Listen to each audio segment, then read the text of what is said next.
kulanti wanaagsan halkan waa Garaa TV qodobada warkana waxa ugu waaweyn Abiy Ahmed oo fariin cala ka soo saaray xiisadaha ka sii daraya ee ka socda gudaha wadankiisa iyo cutubyo ka tirsan ciidamada Itoobiya oo ka goostay militariga Abiy kadib markii uu adkeysan waayeen dagaalada lagu laayay ee ka socda gudaha wadankaas ONLF oo fariin hanjabaad u dirtay Abiy Ahmed kuna dhawaaqday in dagaal toos ay la gali doonaan kadib weerar la sheegay ciidamada Itoobiya inay qorsheynayaan inay ku qaadaan qoomiyadda Soomaalida سعيدنا وكسو دبعي موقف كيسا قون وقوصتك كدب عدادس كباشا عالمكا يوحوغوه سو لغاية لي كلان دينا أرمى بدان وكو أقبالي أو لقاتي سفير كإسويدن دالكا معاها كسو بحي كلان كي حساسي هاي مصبح ولقاتي قولها وسيراد حكومة ديسا قد بدل لغوغو أميسا محاي قولي بكران أما بكبدالي كران دورشوين كالصومالي اللان وركا ياتكو داوان دونتان dalalka jaamacadda carabta oo quusiyay Itoobiya si cadna u diiday in Addis Ababa ay ku biirto ururka jaamacadda carabta iyo Soomaaliya oo xukuumadda Abiy Ahmed damaceeda ka soo xirtay OIC qodobadaas aad ku daawan doontaan warka baweynaha hadii laga helo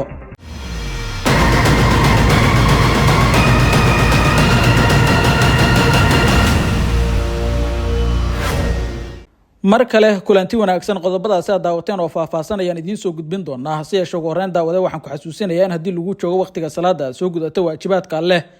dibna ugu soo laabato daawashada muuqaalka aynu ku bilownaa ra'iisul wasaaraha dawladda Itoobiya Abiy Ahmed ayaa fariin cala wuxuu ka soo saaray xiisadaha ka sii daraya ee ka socda gudaha wadankiisa iyo dagaalada baan ay kula jiraan qoomiyadaha Amxaarada, Oromada iyo Tigreega isagoo walaac xooggan ka muujiyay in dagaalada hadda socda ay dhibaato badan u keenaan dawladdiisa isla markaana qalalaasaha wadanka ka socda uu halis ku yahay in ay ciidamadu u daataan oo gudaha u galaan madaxtooyada Addis Ababa ra'iisul wasaare Abiy Ahmed khudbadu u jeediyay ayuu baaq ugu diray jabhadda faano ee qoomiyadda Amxaarada ee ka dagaalamaysa hadda gudaha caasimadda dalka Itoobiya Addis Ababa waxaana uu ka codsaday inay xiisad dejiyaan isla markaana ay nabad qaataan waxa dhanka kale uu soo bandhigay Abiy Ahmed wada hadalay inuu la galayo dhammaan qoomiyadaha si xaaladdu iskaga dejiyo kadib hadalka khudbadan uu ku sheegay Abiy Ahmed oo u muuqday mid uu doonayo culays inuu iskaga yareeyo jabhadda faano war ay soo saareen waxay ku sheegeen in aysan marnaba wax wada hadal iyo wada xaajood la gali doonaan ra'iisul wasaaraha dawladda Itoobiya Abiy Ahmed damacooduna kaliya uu yahay in gabi ahaanba ay ka taqalusaan hogaamintiisa dawladda Itoobiya maadaama sida ay qabaan xasuuq badan u geystay bulshadooda aysan jirin wax hadda ay kala hadlaan iyo wax laga heshiiyo toona dhanka kale xogaha soo baxaya waxay tilmaamayaan in dhankooda qoomiyadda Oromada uu wafdi u diray ra'iisul wasaare Abiy Ahmed si ay ugu yaraan iyagu u heshiiyaan maadaama dhalashaan uu ka soo jeedo iyaguna waa ay ku gacan sayreen waxaana ay sheegeen in intuu ka dilay intuu joogay hoggaanka dalka Itoobiya aysan marnaba ku cafin doonin ayna la dagaalami doonaan tan iyo inta ay kursiga ka ridayaan dhankooda qoomiyadda Tigreega ayaa isbaabul xooggan wada waxaana isbaaysiga qoomiyadahan uu yahay mid xaaladda ku sii xumeeyay dawladda Itoobiya abuurayna awood muuqata oo ay Itoobiya aaminto inaysan u babacdhigi karin iyadoo qoomiyadu hadda la aaminsan yahay inay taageero ka helayaan dawladaha cadaawaddu ay kala dhaxayso Addis Ababa ee Eritrea, Masar, Soomaaliya iyo xitaa Djibouti dhanka kale cutubyo ka tirsan militariga Itoobiya ayaa ka goostay ciidamada Abiy Ahmed waxaana la sheegay inay hufra badan iyo sanad la goosteen kadib markii uu adkeysan waayeen dagaalada lagu hoobtay ee uga horgeeyay ra'iisul wasaare Abiy Ahmed qoomiyadaha dalka Itoobiya iyo sidoo kale gaajada daran ee soo wajahday waxa ugu ay tibaaxayaan in ciidamadan ay bilaabeen inay gataan hubka oo ay ka iibsadaan qoomiyadaha dagaalamaya si ay noloshooda u badbaadiyaan sidoo kale furimaha hore ee dagaalka waxa ka soo diray fariimo qaar ka mid ah ciidamada Itoobiya oo ku hadlaya luqadda Soomaaliga iyagoo ka dalbanaya shacabka Soomaaliyeed in aysan cadaawadeysan oo aysan cadow u arkin iyaguna ay yihiin kuwa markasta jecel nabadda iyo xasiloonida dalka mid ka mid ah askartan oo muuqaalkiisa si weyn baraha bulshada ee Itoobiyaanka iyo dawlad deegaanka ay isticmaalaan loogu baahiyay waxa uu u muuqdaa mid ku beerjilecsanaya in dawlad deegaanka Soomaalida iyo xitaa Soomaalida kale ay soo dhaweystaan ciidamada Itoobiya ee hadda xaaladda adag wajahaya aysan u arkin cadaawad oo xaaladda siyaasadeed socota aysan ku xukmin askarigan ayaa la sheegay inuu ka mid yahay cutubyada ka goostay ciidamada militariga ee dawladda Itoobiya wuxuu sheeganayaa inuu asal ahaan yahay Soomaali hase yeeshee muuqaal ahaan iyo luqadda jajaban ee uu isticmaalayo waxaa laga dheehan karaa inuu yahay Itoobiyaan bartay luqadda Soomaaliga oo uusan ahayn asalkiisu Soomaali ka soo jeeda dawlad deegaanka si kastaba Itoobiya waxay wajahaysaa xaaladihii ugu adkaa waxaana marba marka ka dambeysa xaaladdu ay tahay mid kasii daraysa gudaha waddankaas iyadoo Abiy Ahmed iyo maamulkiisu hadda ay qiraan in aysan kusii socon karin wadada qardajeexa ah ee ay hoggaanka dalka Itoobiya geliyeen kadib isbiimaynta siyaasadeed ee ay ugu duuleen madax bannaanida iyo midnimada ummadda Soomaaliyeed iyo dagaalada uu la galay qoomiyadaha waddankaas ra'iisul wasaare Abiy Ahmed. qoomiyad kasta waxay iska jirtaa inay ku dhacdo dhib la mid ah tii soo gaartay qoomiyadda Tigreega oo cagta la mariyay dagaalkeedana xitaa loo kaashaday Eritrea oo cadow looga dhigayay markaas. waxaana dagaalka Tigreega uu ku galay ra'iisul wasaare Abiy Ahmed in Tigreegu ay ku dhibaato ku yihiin guud ahaan bariga Afrika, siyaasadeeduna ay ka degi laadahay qasabna ay tahay in laga taqaluso. Abiy Ahmed mar wuxuu isku dhigay in uu afgembi ka sameeyo waddankaas oo nidaam kale talis ah uu hirgeliyo, waana sababta dagaalada sii xoojisay ilaa ay haddana wuxuu u muuqdaan in aan doorashooyin u diyaarsanayn oo qorsheynaya in uu awood isticmaalo si talada waddanku u sii joogo. waxaa hadda cadaadisyo xoogan ay uga imaanayaan ra'iisul wasaaraha dowladda Itoobiya dhinacyada dibadda sida beesha caalamka, maadaama Itoobiya ay ku socoto wadada Soomaaliya ay ka soo gudubtay in ay caalam ku maamulaan maadaama deymo badan lagu yeeshay oo dhaqaale ahaan waddankaas uusan isku filnayn. waxaana u badan tahay in loo meerin doono tillaabooyinka xiga uu qaadi doono maadaama uu fashilmay wadda halis ahna uu dhexda ka taagay dowladda Itoobiya oo hadda ku dhow gabi ahaanba inay burburto, qoomiyadna ay u kala go'do, iyadoo haddii taasi ay dhacdana ay u badan tahay in qowmiyaduhu aqoonsi degdega ay ka heli karaan dowladaha cadaawadda siyaasadeed ay kala dhexayso Addis Ababa, maadaama Itoobiyaba ay qorsheynayso in haddii damaceedu u suurto galo Somaliland ay u aqoonsato dowlad ka madax bannaan Soomaaliya. qaybihii hore warka Gratiif ay daawanaysaan. jabhadda ONLF ayaa hanjabaad culus waxay u dirtay dowladda Itoobiya ee ra'iisul wasaare Abiy Ahmed uu hogaamiyo. qoraal rasmi ah oo ay soo saartay jabhadda ayna si cad ugu weerartay xukuumadda Addis Ababa, iyadoo dhanka kale ka shiftay qorshe uu damacsan yahay ra'iisul wasaare Abiy Ahmed uu ku doonayo inuu ku weeraro qoomiyadda Soomaalida oo si gooni ah ugu beegsado. qoraal dheer oo barta Twitter-ka ay ku soo daabaceen ONLF bogga rasmiga ah ay ku leeyihiinna lagu baahiyey ayaa waxaa laga digay in uusan daandaansan ra'iisul wasaaraha dowladda Itoobiya dibna u soo kicin Soomaalida oo wejigooda hadda uu kasii jeedo sida qoraalka lagu sheegay. waxaa hoggaanka ONLF ay tilmaameen inay hayaan xogta inuu qorsheynayo si la mid in duulaanka ciidamadiisu ay ku qaadeen qoomiyadaha kale Soomaalidana uu duulaan culus ku soo qaado. arrintaas oo ay sheegeen inay kasii diyaar garoobayaan isla markaana ay ka gaashaamanayaan oo ay u diyaarsan yihiin inay iska difaacaan Itoobiyaanka. dowlad deegaanka Soomaalida madaxdooda iyo ciidamada ku sugan ay u soo jeediyaan baaqa inay u diyaar garoobaan sidii shacabka loo difaaci lahaa. dhanka kale shacabka ayay ugu baaqeen inaysan isdhigan oo markasta ay galaan feejignaan inay wajihi karaan duulaamo la mid kuwa ku dhacaya qoomiyadaha kale ee dalka Itoobiya ka jira. haddii ay dhawowdo arrinta in Itoobiya ay ka shaqeynayso weerar ay ku qaado qoomiyadda Soomaalida, waxay tani noqon doontaa iridda ugu dambeysay ee qoomiyadaha uu iska soo xirayo ra'iisul wasaare Abiy Ahmed, taasi oo keeni karta in dhammaan qoomiyadaha ku nool dalka Itoobiya amaba badankooda ay u midoobaan xukuumadda Abiy Ahmed uu hogaamiyo, dagaalada bilowdana si toos loogu galo caasimadda dalka Itoobiya oo kursiga laga rido. tani waxay u muuqataa tijaabadii ugu dambeysay ee qariska tuurnimo iyo ismiidaamin siyaasadeed uu sameyn karo ra'iisul wasaare Abiy Ahmed, waxaana xogteeda bannaanka keenay hoggaanka ONLF oo haddaba tilmaamay in dhaqdhaqaaqyada socda ay leeyihiin sifo duulaan uu qorsheynayo ra'iisul wasaare Abiy Ahmed in Soomaalida uu ku soo qaado, iyo intan ay keeni karta halis weyn oo dhankooda dagaal ay u diyaarsan yihiin. ONLF muddo dheer waxaa dagaal ay la soo gashay dowladda Itoobiya, gaar ahaan ra'iisul wasaarihii ka horreeyay Abiy Ahmed. sidoo kale waxaa ONLF ay u dagaalamaysaa in Soomaalida dowlad deegaanku ay helaan xornimo dhammaystiran. arrintaas Itoobiya ayaa ka hor istaagtay. hadda waxaa mar kale u muuqataa in xiisadooda la damiyey ay dib u soo laba kacleyn karto ayna ku biiri karaan qoomiyadaha dagaalka ba'an kula jira xukuumadda Abiy Ahmed uu hogaamiyo.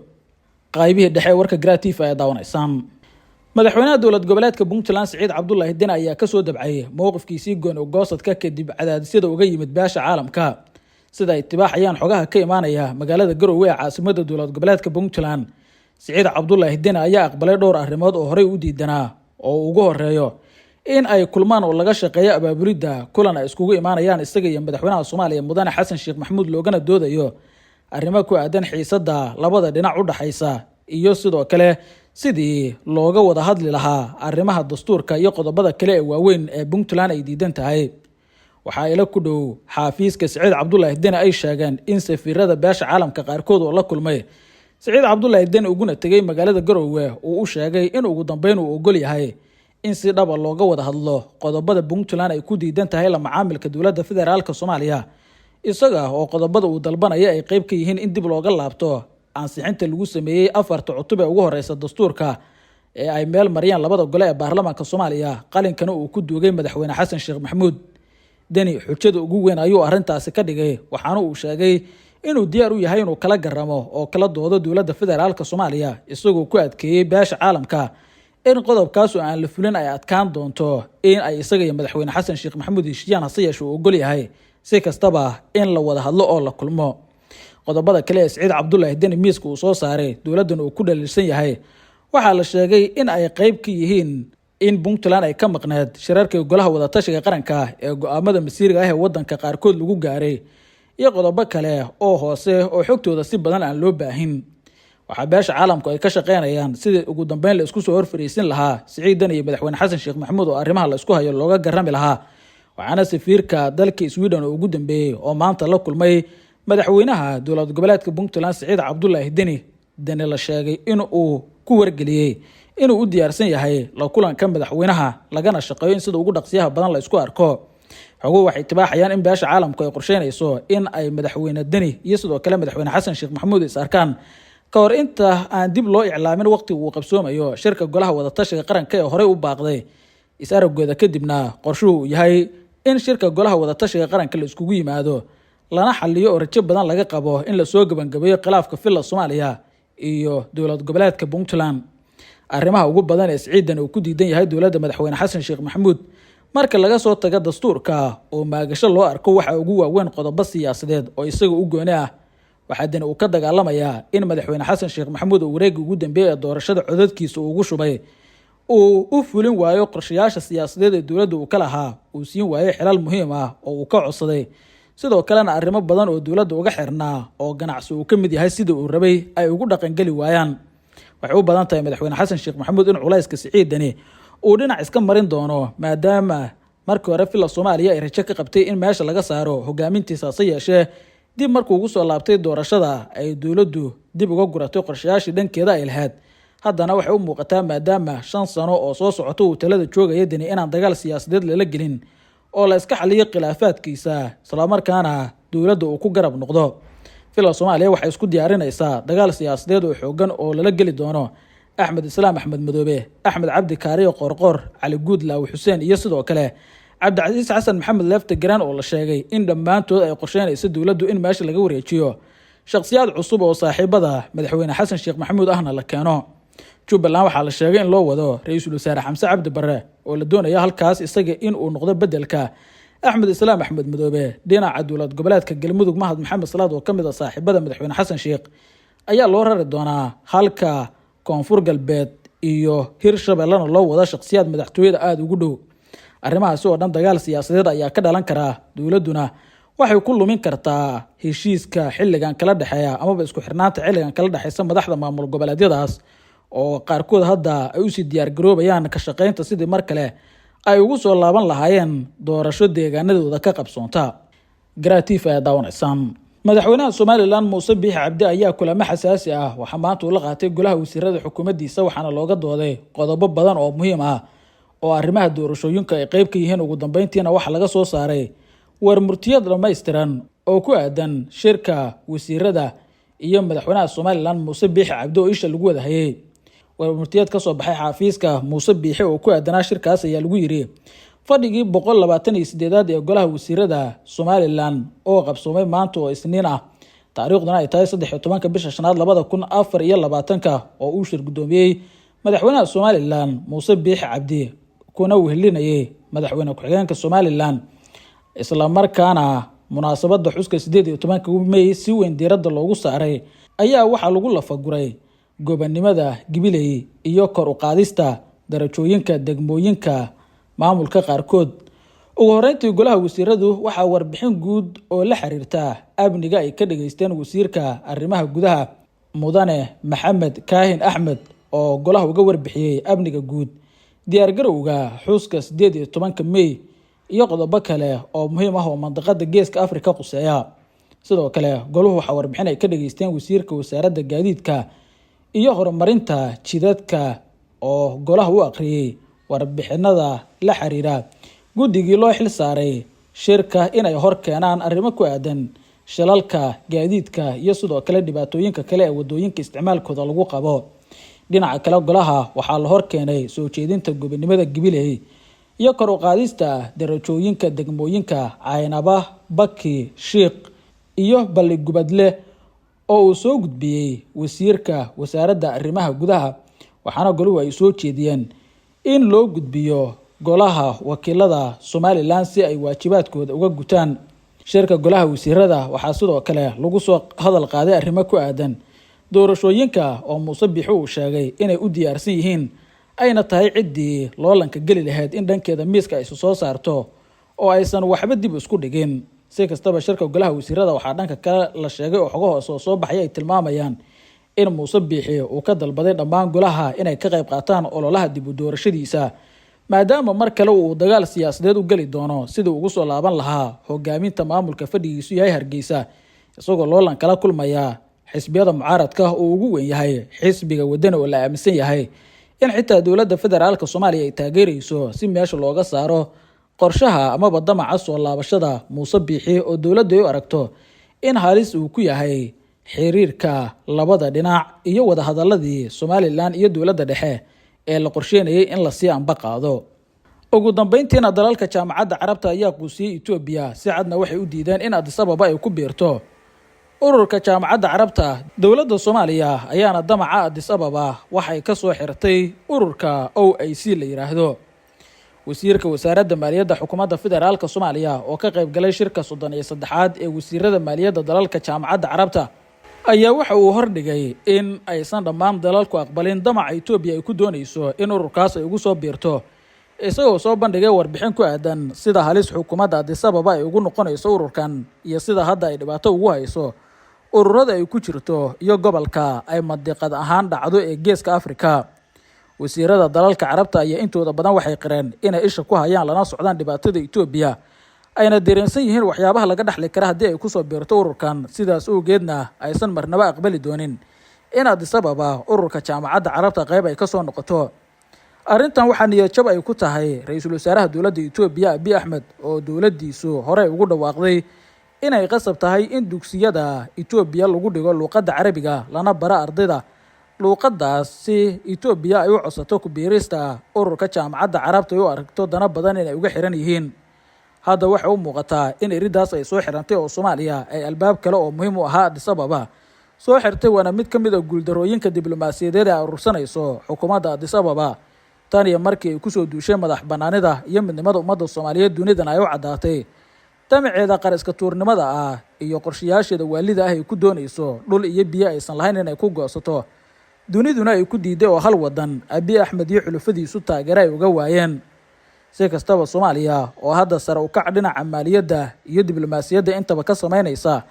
waxaa sii kordhaya taageerada caalamiga ah ee ka helayso dowladaha ugu badan caalamka kuwaasi oo si weyn ugu garab istaagay mowqifka adag ee ka qaadatay xadgudubka Itoobiya iyo sida wadanku ugu socdo horumarka dardarta leh sida deyn cafintii cunaqabataynta hubka ee dalka laga qaaday ku biirista ururka bulshada bariga Afrika iyo arrimo kale oo waaweyn oo muhiim ah oo dowladda ay ku dhaqaaqday sida la dagaalanka kooxda Al-Shabaab oo hadda u muuqday mid gabangabo u jihaystay dowladuna ay qorsheynayso in dhawaan la soo gabagabeeyo wejiga koobaad si loogu gudbo wejiga xiga ee koonfurta dalka kooxda looga cirib tirayo. guud ahaan intaan kusoo gabagabeynaya wararka ugu dambeeya arrimaha siyaasadda daawad hadday tahay markii ugu horeysay ee channelka soo booqatan ugu soo biir subscribe oo sii share gara saaxiibo badan si uu gaaro taaniyo kulanti dambe ammaan Allah.